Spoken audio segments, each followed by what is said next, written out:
Merci à Sarah Cissé pour toutes ces informations, mesdames, messieurs, comme elle l'a si bien annoncé.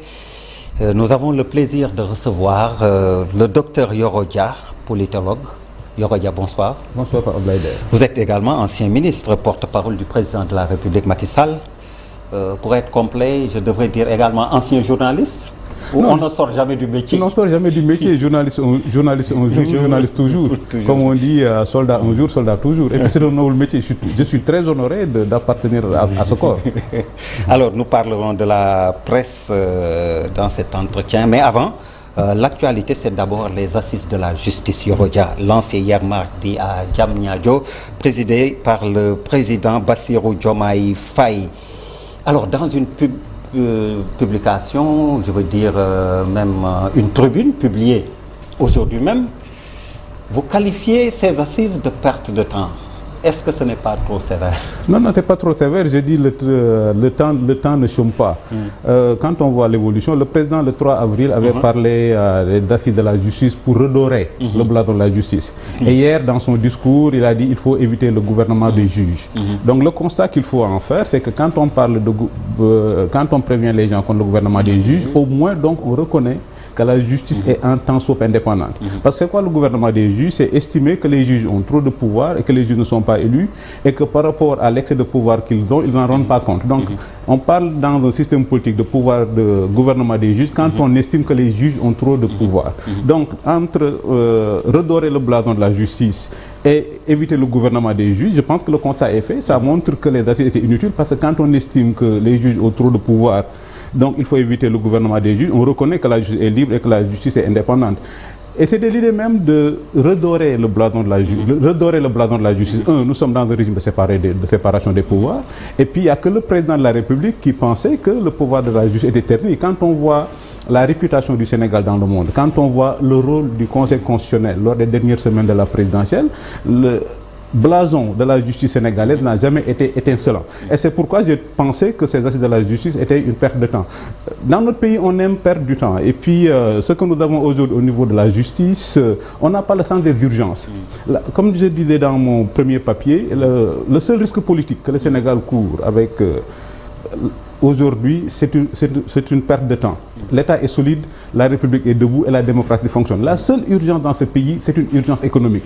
Donc, en termes d'urgence, si on raisonne en termes de justice, ça aurait dû porter sur comment améliorer le cadre, comment améliorer la sécurité juridique et judiciaire pour que les investissements puissent venir. C'est la seule urgence. Donc on va perdre du temps avec les assises de la justice et puis malheureusement, comme j'ai dit dans le papier, le président de la République est déjà prisonnier des rentiers de la tension. Au Sénégal, il y a des gens qui veulent tension. Après les assises de la justice qui ne servent absolument à rien, parce que comme je dis dans l'article, quand on a vu ce qui s'est passé avec le Conseil constitutionnel, qui a censuré en quelques semaines 2 fois le président de la République, le président de la République a fait un communiqué que j'ai signé pour se soumettre à l'état de droit. Au Sénégal, l'État est soumis au droit. C'est eux, quand ils étaient dans l'opposition, qui n'étaient pas soumis au droit.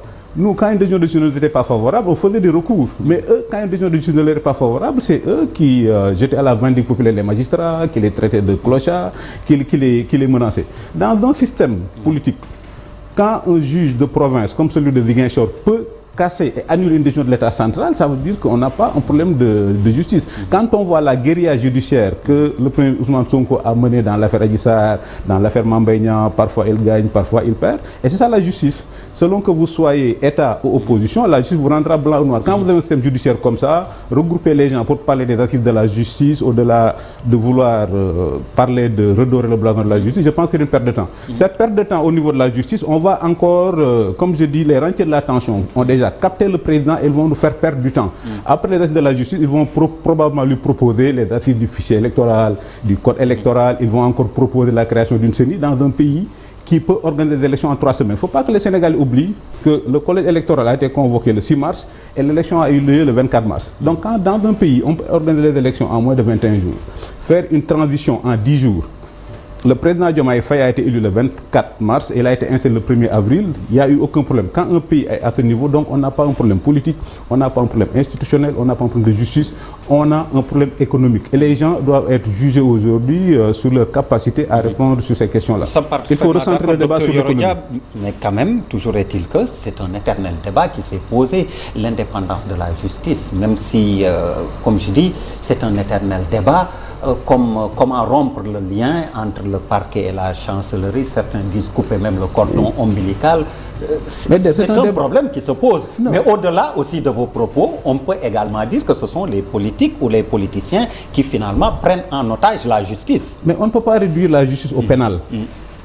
Il y a une justice sociale, il y a une justice économique. Oui. Comme je dis, l'urgence du Sénégal, c'est l'économie. Aujourd'hui, on doit se concentrer sur, en matière de justice, comment améliorer le fonctionnement judiciaire pour une meilleure gagne de la vie. Parce que pour que les gens viennent, tous les pays qui ont émergé ont eu deux choses. La stabilité politique, que le Sénégal a toujours eu, et la sécurité juridique et judiciaire. La sécurité juridique et judiciaire. S'il y a des urgences au niveau de la justice, je pense qu'on doit se focaliser sur ça. Comment améliorer la sécurité juridique et judiciaire pour avoir plus d'investissement. Dans une vie antérieure, il y avait un grand patron qui avait investi au Sénégal des milliards et des milliards sur 20 ans. Et je lui avais dit pourquoi le choix du Sénégal. Il m'a dit en dehors de l'Allemagne, notre entreprise n'a investi qu'au Sénégal. Parce qu'au Sénégal, vous avez deux choses que les pays africains n'ont pas.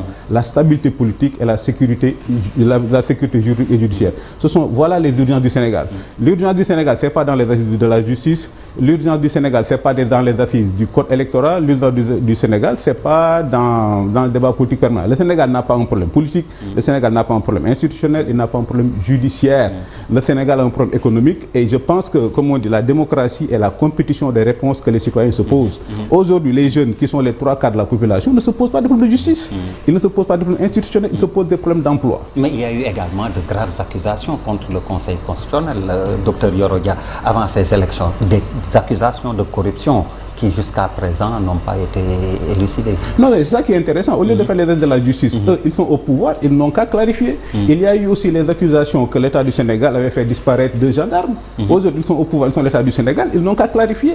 Il y a aussi l'affaire François Mancabou, qui, selon la police, qui s'est suicidé au commissariat central. Les gens du pouvoir aujourd'hui avaient pensé que l'État du Sénégal, au-dessus de tous ces dossiers-là, ils sont l'État du Sénégal, ils peuvent clarifier, ils peuvent apporter les réponses. Mais comme je dis, le temps ne chôme pas. La démocratie, c'est la compétition des réponses que les citoyens se posent. Aujourd'hui, les citoyens sénégalais ne se posent pas des questions sur le système judiciaire, sur le système institutionnel, sur le problème électoral. Ils se posent des problèmes sur la question de l'emploi. Mais malheureusement, le président de la République est déjà tombé dans le piège des rentiers de la tension. Il y a des gens qui vivent de tension électorale, de séminaires, de colloques. Maintenant, il appartient au président de la République de faire le choix. Est-ce qu'il apporte la réponse à la question que les jeunes qui n'ont plus de se posent, ou bien est-ce qu'il va continuer à vouloir plaire aux rentiers de la tension? Comme je l'ai dit, dans quelques temps, vous allez voir, les gens vont proposer encore des assises sur le code électoral. On ne peut pas, après chaque élection, revenir sur le code électoral. J'ai l'impression que le Sénégal a la recherche d'institutions parfaites, qui n'existent nulle part. Aujourd'hui, les nations les plus vieilles, ce sont les nations américaines. Je rappelle souvent que les Américains en sont toujours à la première république. Les Américains fonctionnent encore avec une constitution qui date de 1789. Et l'histoire a montré qu'il n'y a pas de lien entre modernité des institutions et efficacité économique. L'Angleterre, qui a des institutions millénaires, vieilles de 1000 ans, a été le berceau de la révolution industrielle, pas la France qui a fait la révolution. Le Japon, qui a été à l'origine de la révolution technologique, a encore des institutions qui remontent à l'ère du Meiji. Donc, il faut que le Sénégal arrête de perdre du temps. Et comme si on était à la quête d'institutions parfaites qui n'existent pas. Les institutions deviennent parfaites avec le temps. Pour terminer, lors des dernières élections américaines entre Trump et Biden, qu'est-ce qui était au centre du débat politique? La poste. La poste. Le vote postal. Alors que les Américains ont inventé Google, Facebook, Twitter, et puis ils ont gardé leur tradition. Malheureusement, le problème du Sénégal, c'est qu'on ne donne pas le temps à nos institutions pour qu'ils puissent devenir des traditions. Vous insistez sur l'économie, la croissance, on va en parler, mais on reste avec la politique. Comment vous voyez la relation du tandem Diomaye-Sonko? Non, mais en termes de sciences politiques, c'est un truc intéressant. Et puis j'avais dit chez notre consoeur même il y a 3 schémas possibles. Le schéma actuel, ça fonctionne jusqu'à présent parce que le président de la République accepte d'être confiné dans un rôle de roi d'Angleterre, ou bien de président d'Israël, ou bien de président d'Allemagne. Personne ne connaît le président de l'Allemagne. Mais tout le monde connaît Angela Merkel. Personne ne connaît le président d'Israël. Mais tout le monde connaît Benjamin Netanyahu. En Angleterre, comme on dit, le roi règne, mais ne gouverne pas. Mais vous citez des régimes parlementaires. Mais oui, justement. Oui, c'est ça. C'est pourquoi je dis... Oui, ce qui n'est pas le cas du Sénégal. Ce qui n'est pas le cas du Sénégal. Les institutions et les textes donnent tous les pouvoirs au président de la République. Et c'est pourquoi j'ai dit, il ne va pas y avoir de problème aussi longtemps que le président va accepter d'être confiné dans son rôle de roi d'Angleterre. C'est quoi le rôle de roi d'Angleterre? Il est confiné au palais et dans les airs. Il est confiné au palais et dans les airs. Et c'est pourquoi les gens parlent de la crise de 62. On nous a vendu la formule Sonko Moïse Diomaye. Et moi, j'ajoute Sonko Moïse Diomaye et Diomaye deviendra Senghor. Et si Diomaye devient Senghor, le conflit est inévitable. En 62, il y a eu un conflit entre Senghor et Dia parce que Senghor avait refusé que Dia l'enferme dans une sorte de rôle de roi d'Angleterre. C'est parce que Senghor, en 62, pour clarifier, les textes avaient donné tous les pouvoirs à Dia. Et Dia n'avait pas compris le rapport de force et a voulu enfermer Senghor dans un rôle de roi d'Angleterre. Et c'est parce que Senghor a voulu revenir dans le jeu qu'il y a eu le conflit. Et ce que nous avons maintenant, c'est qu'aujourd'hui, les institutions et les textes donnent tous les pouvoirs au président de la République, qui, de façon volontaire, accepte de jouer le rôle d'Angleterre. Comme je dis, aussi, il y a le schéma du roi d'Angleterre. Il y a aussi le schéma iranien. C'est quoi le schéma iranien? Ça veut dire que le schéma iranien, c'est que le guide suprême en Iran est au-dessus du président de la République. Mais là-bas, c'est dans les textes et dans la Constitution. Ici, il n'y a rien ni personne qui peut être au-dessus du président de la République. Même si, pour l'instant, le guide suprême, Ousmane Sonko, est au-dessus du président de la République. Donc, le modèle anglais, aussi longtemps que le président de la République l'accepte, il n'y aura pas de problème. Le modèle iranien... Mais vous semblez reprocher au président de s'occuper de domaines réservés qui sont justement de son domaine. La diplomatie, par exemple, d'être dans les airs, comme vous dites, d'aller jouer au VRP dans la sous-région. Mais c'est son rôle. Mais surtout d'accepter que son Premier ministre ait une diplomatie concurrente et parallèle. Le Premier ministre a invité Mélenchon et pour parler défense. Mais c'était dans un cadre privé, je veux dire, puisque c'est l'appartenance au parti PASTEF qui avait été mis en avant, mais pas le titre de Premier ministre. Mais comme le français une langue de précision, vous dites mis en avant. Oui. Mis en avant. Oui. Donc le Premier ministre s'occupe de domaines réservés comme la défense, il parle de l'histoire des bases françaises.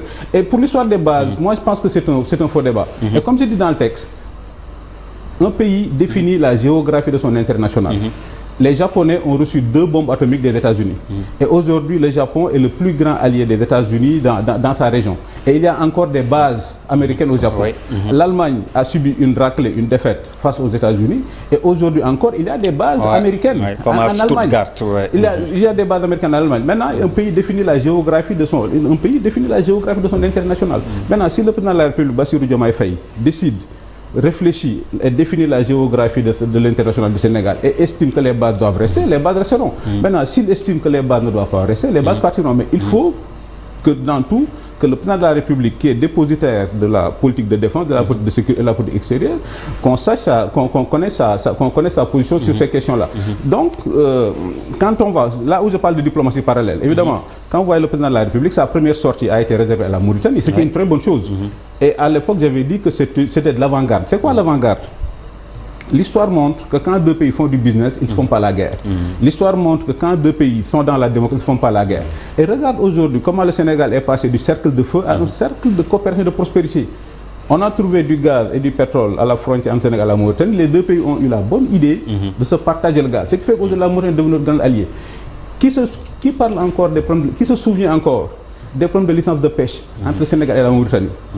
Les licences de pêche, l'éternelle question des licences de pêche. Aujourd'hui, les enjeux du perte et du gaz sont tellement forts et lourds qu'on oublie l'histoire des licences de pêche.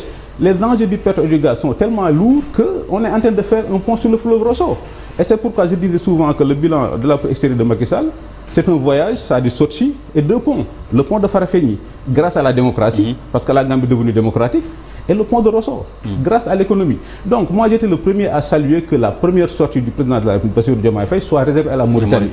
Ensuite, sa deuxième sortie, ça a été réservé à la Gambie.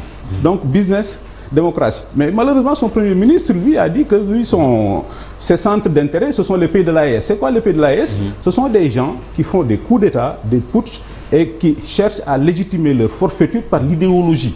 L'idéologie du souverainisme et du panafricanisme.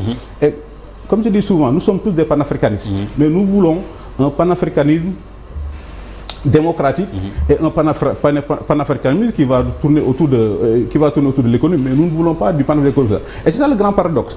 Ces pays-là, les pays de putschistes, leurs élites et leurs populations rêvent d'être comme le Sénégal. Et malheureusement, notre Premier ministre, lui, est fasciné par ces pays où les gens font des coups d'État. Justement, le président Bassirou Diomaye Faye est en visite dès demain jeudi au Mali et après au Burkina Faso. Oui, et juste ce qu'il ne faut pas oublier, que le président de la République le sache très bien, il y a un mur, une grande muraille de Chine entre eux et nous. C'est-à-dire que lui, même si nous sommes de la même génération, lui, il est élu démocratiquement. Alors que les gens qui vont le recevoir, ce sont des gens qui ont fait des putschs et qui se maintiennent, qui justifient, qui veulent légitimer leur pouvoir par la forfaiture. Et à mon avis, c'est une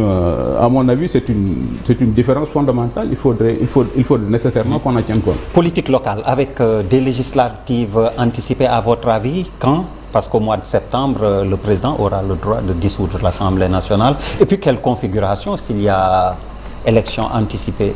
Non, politique locale, je ne pense pas qu'il va y avoir, même si légalement le président peut le faire, je ne pense pas, parce que il faut qu'il y ait un budget, la politique budgétaire.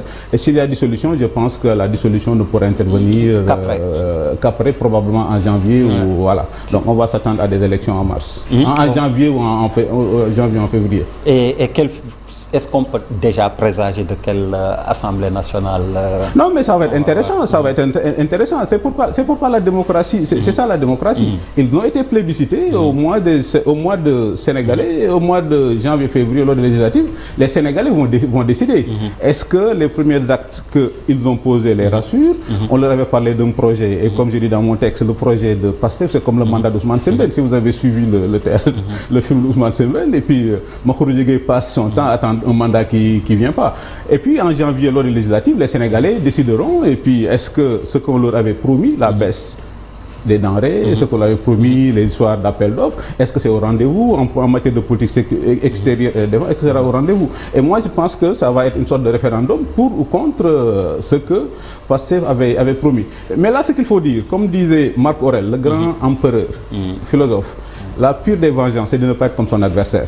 Et je suis de ceux qui pensent que l'opposition actuelle ne doit pas faire de l'opposition comme Pastef, et que j'ai toujours qualifié de gangstérisme politique et des gens qui ont toujours appelé à l'insurrection et à la violence. Nous sommes une très vieille démocratie, et dans un pays, quand on peut changer par les urnes, on n'a pas, comme je dis souvent, quand il y a alternance dans un pays, il y a peu de chances qu'il y ait révolution, il y a peu de chances qu'il y ait coup d'État. Donc ils sont en train de revenir, on va avoir un débat démocratique, comme ça les Sénégalais vont avoir des éléments de comparaison. Et comme on dit en sciences politiques, l'ennemi du populisme, c'est la clarté brutale de la réalité. Et aujourd'hui, Pastef est confronté à la clarté brutale de la réalité.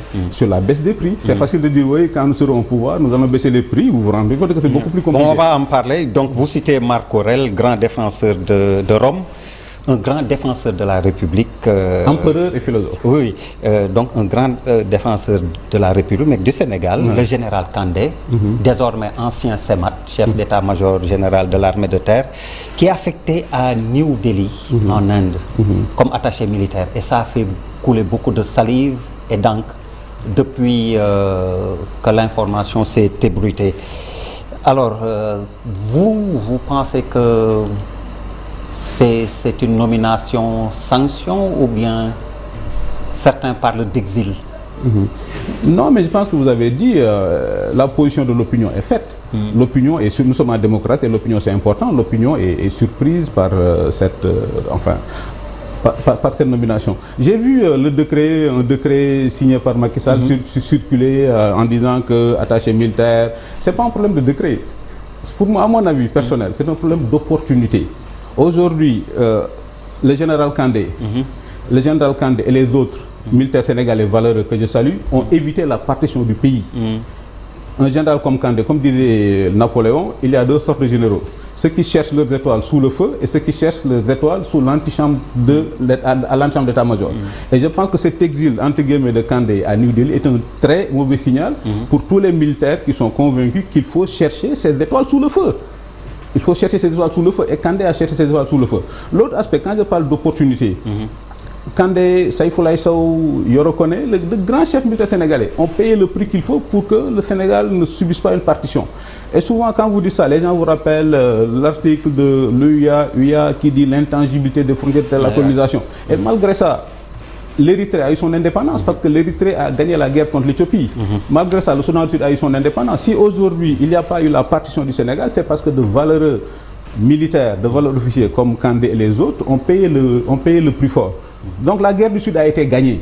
Les guerres du Sud ont été gagnées. C'est quoi les guerres du Sud? C'est la Casamance, Fodé-Kaba 1, Fodé-Kaba 2, Gambie, Guinée-Bissau. Ces guerres-là ont été gagnées. Maintenant, la plus grande guerre qui nous menace, c'est la guerre de l'Est.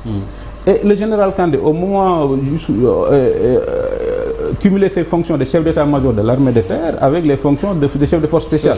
Donc il est au centre du dispositif pour la bataille de l'Est.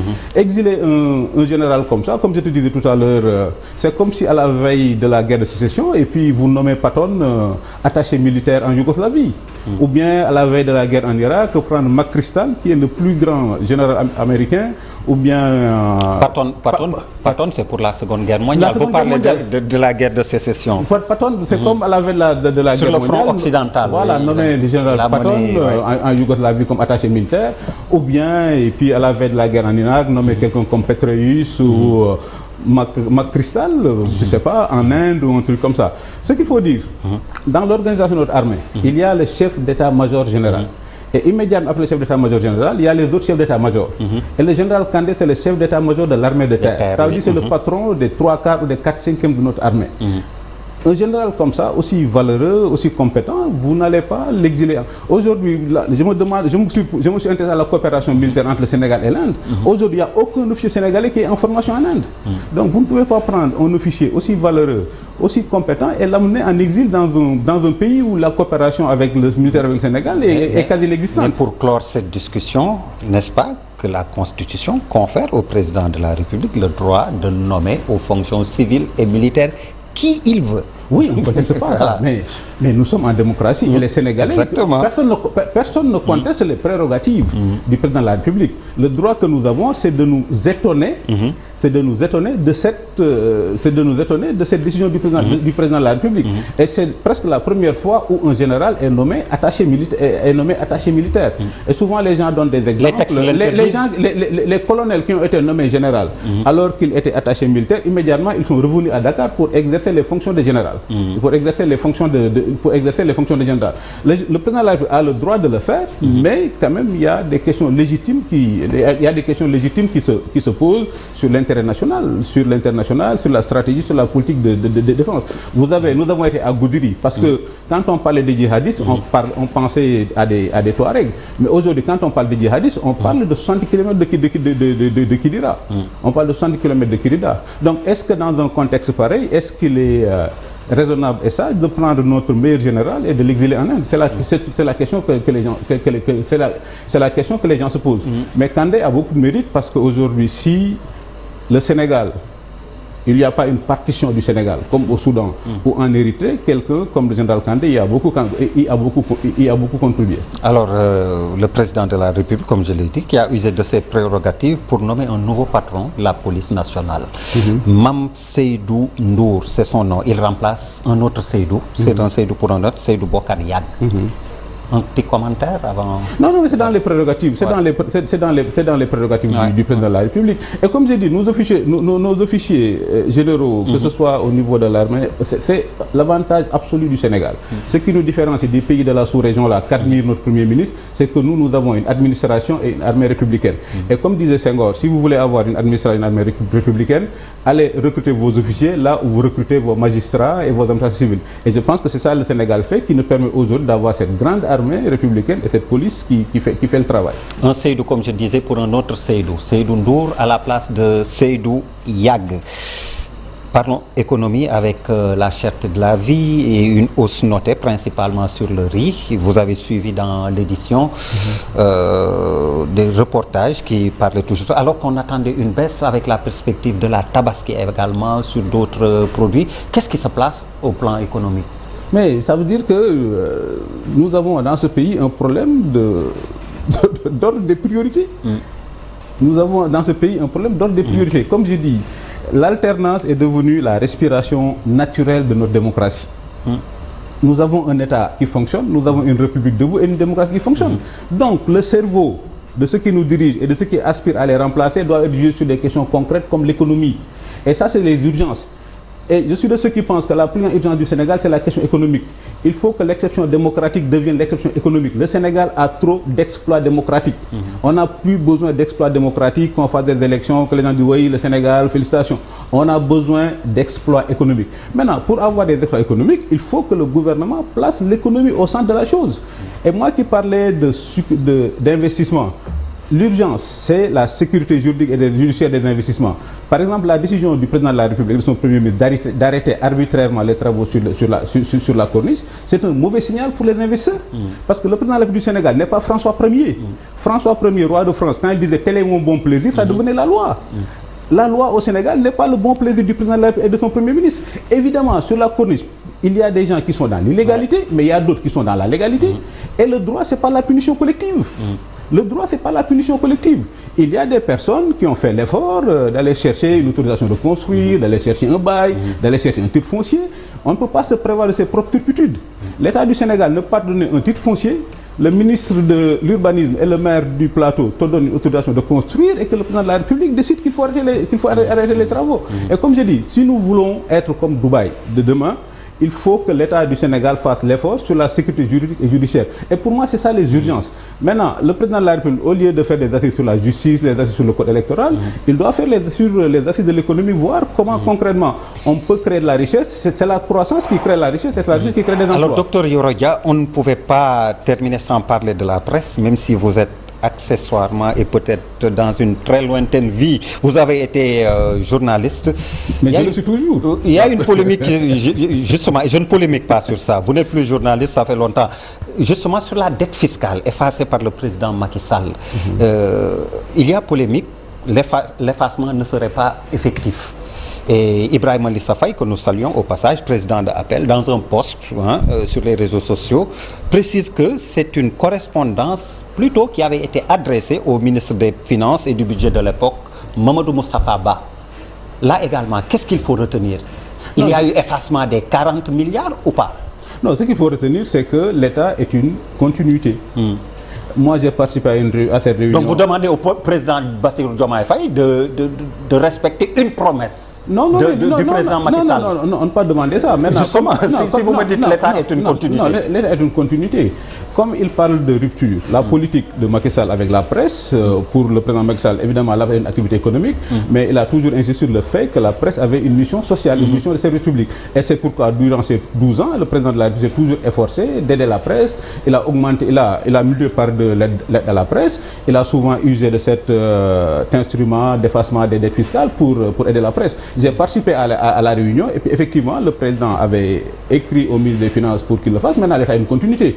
Maintenant, si les gens là optent pour la rupture, ils n'ont qu'à dire clairement qu'ils n'ont plus envie d'aider la presse. Mais le président de la République avait fait les diligences nécessaires pour que cette amnistie fiscale pour la presse soit effective.